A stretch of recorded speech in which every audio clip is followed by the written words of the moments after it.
할렐루야. 오늘 아침 예배 오신 여러분을 주님의 이름으로 환영하고 축복합니다. 오늘도 우리의 눈과 마음을 주님께로 돌리고 주님께로 향할 때 놀라운 주님의 역사가 우리 삶 가운데 일어날 줄 믿습니다. 함께 찬양하죠. 내게로부터 눈을 들어 주를 보기 시작할 때 주의 일을 보겠네. 내 작은 마음 돌이키사 하늘에 꿈꾸게 하네. 주님을 볼 때 모든 시선을 주님께 드리고 살아계신 하나님을 느낄 때 내 삶은 주의 역사가 되고 하나님이 일하기 시작하네. 성령이 나를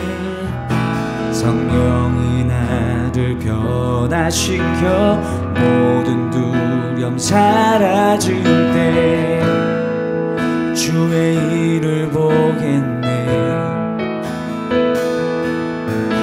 황폐한 땅 한가운데서 주님 마음 알게 되니 주님을 볼 때 모든 시선을 주님께 드리고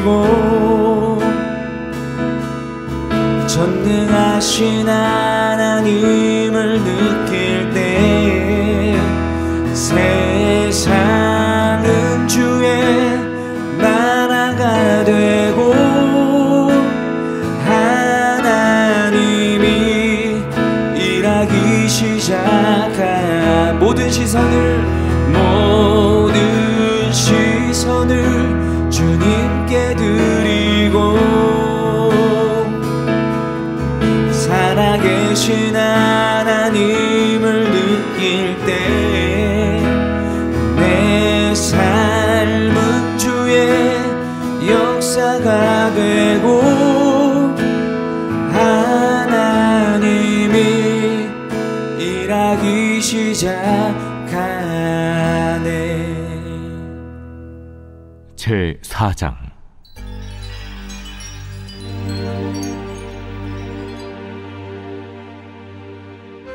대만 사람 엘리바스가 대답하여 이르되 누가 내게 말하면 내가 실증을 내겠느냐? 누가 참고 말하지 아니하겠느냐? 보라, 전에 내가 여러 사람을 훈계하였고 손이 늘어진 자를 강하게 하였고 넘어지는 자를 말로 붙들어 주었고 무릎이 약한 자를 강하게 하였거늘 이제 이 일이 내게 이르매 내가 힘들어하고 이 일이 내게 닥침에 내가 놀라는구나. 내 경외함이 내 자랑이 아니냐? 내 소망이 내 온전한 길이 아니냐? 생각하여 보라. 죄 없이 망한 자가 누구인가? 정직한 자의 끊어짐이 어디 있는가? 내가 보건대 악을 밭갈고 독을 뿌리는 자는 그대로 거두나니 다 하나님의 입기운에 멸망하고 그의 콧김에 사라지느니라.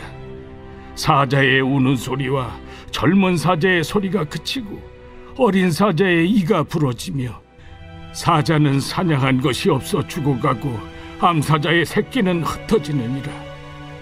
어떤 말씀이 내게 가만히 이르고 그 가느다란 소리가 내 귀에 들렸었나니 사람이 깊이 잠들 즈음 내가 그 밤에 본 환상으로 말미암아 생각이 번거로울 때에 두려움과 떨림이 내게 이르러서 모든 뼈마디가 흔들렸느니라.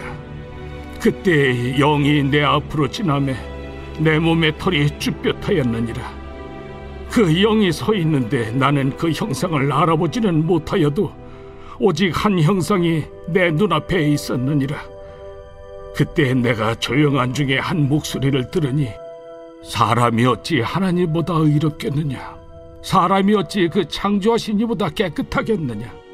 하나님은 그의 종이라도 그대로 믿지 아니하시며 그의 천사라도 미련하다 하시나니 하물며 흙집에 살며 티끌로 털을 삼고 하루살이 앞에서라도 무너질 자이겠느냐.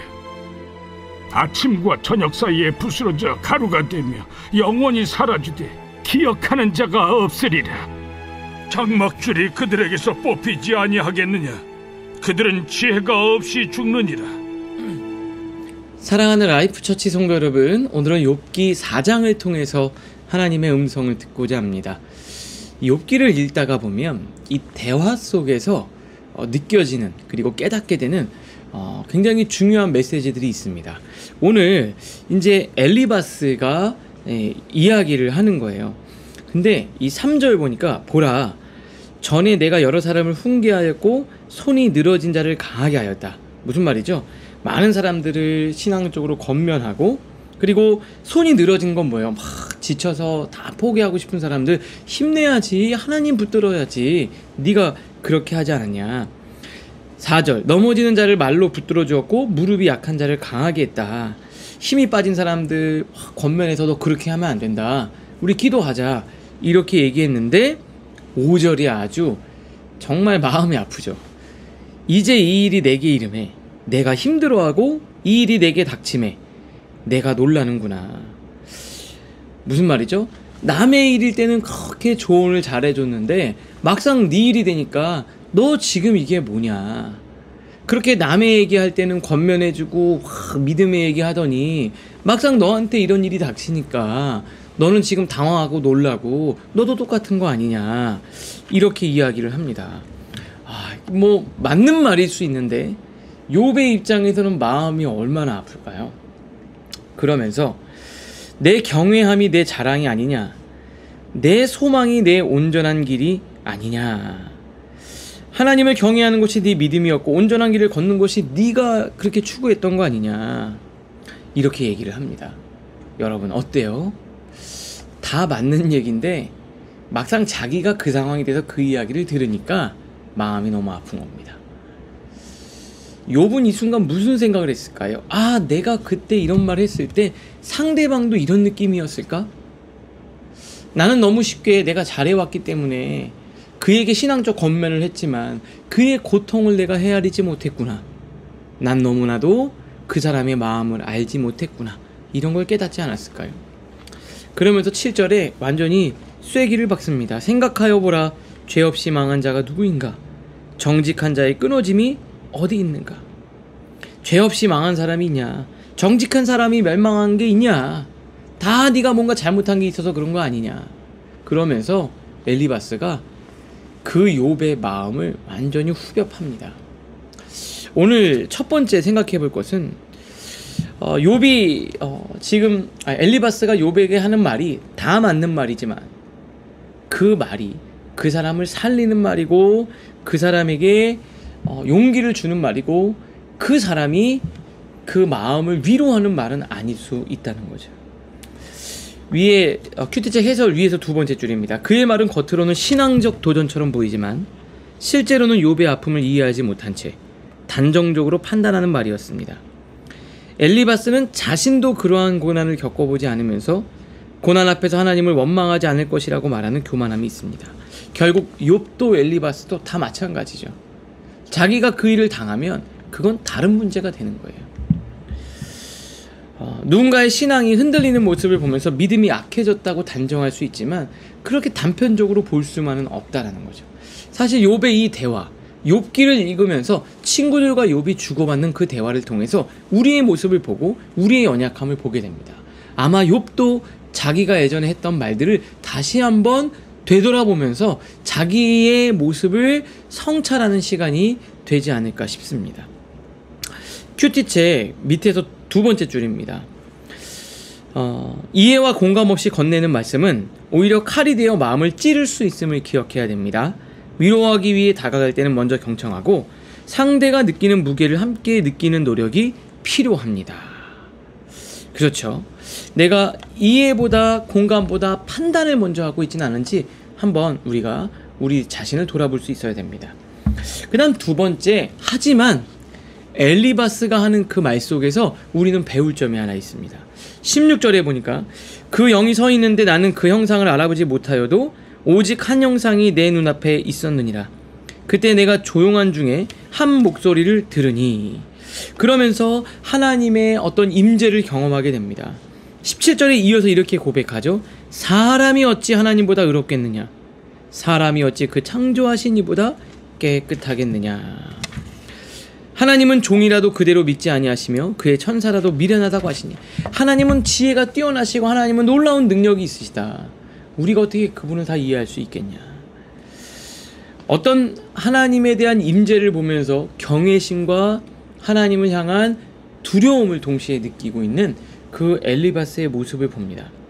근데 이게 단순히 공포에 대한 두려움이 아니라 하나님을 거룩히 대하는 겸손한 태도의 모습일 수 있는 거예요. 큐티책 위에서 네 번째 줄, 그러나 경외심은 단순한 공포가 아니라 하나님의 거룩하심 앞에 서는 태도입니다. 진정한 경외는 하나님의 크심과 나의 연약함을 동시에 인정하며 그분의 말씀을 들을 준비를 갖추게 됩니다. 결국 어떻습니까?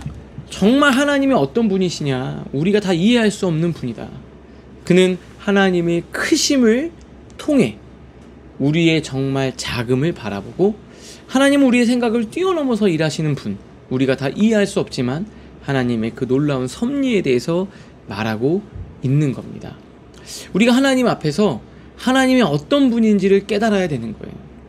내 삶의 어떤 사건이나 벌어지는 일들에 대해서 우리는 다 이해할 수 없습니다. 아마 욥기를 계속 묵상하다 보면 이 주제를 가지고 계속해서 이야기를 합니다. 그래요. 우리는 알 수 없어요. 우리 인간적인 눈으로 생각하고 우리 인간적인 생각으로 욥의 인생을 보면 왜 갑자기 잘하고 있는데 하나님이 욥을 시험하시냐 이 말이에요. 욥의 입장에서는 하나님, 제가 이 정도로 잘못한 적은 없는데 어떻게 저한테 이러실 수 있습니까? 우리는 알 수 없어요. 한 가지 주제, 우리는 하나님을 다 이해할 수 없다 이 말. 하나님의 그 크심 앞에 우리는 연약한 존재가 되는 거예요. 사랑하는 라이프처치 성도 여러분, 우리가 하나님의 그 놀라우심을 인정하고 바라볼 수 있기를 바랍니다. 오늘 말씀을 통해 하나님에 대한 경외함, 그리고 그분을 인정하고 나가는 여러분들 되실 수 있기를 바랍니다. 말씀을 통해 생각하겠습니다. 첫 번째, 나는 누군가의 고난 앞에서 이해보다 판단을 먼저 하고 있지는 않습니까? 자, 두 번째, 나는 하나님의 말씀을 들을 때 경외심과 겸손함을 유지하고 있습니까? 오늘을 위한 기도로 마치겠습니다. 주님, 누군가의 고통 앞에서 성급히 판단하지 않고 먼저 이해하고 공감하게 하옵소서. 또한 하나님의 말씀을 대할 때 경외심을 잃지 않게 하시고 언제나 어디서나 하나님을 높이고 나를 낮추는 겸손한 신앙으로 살아가게 하옵소서. 예수님의 이름으로 기도합니다. 아멘.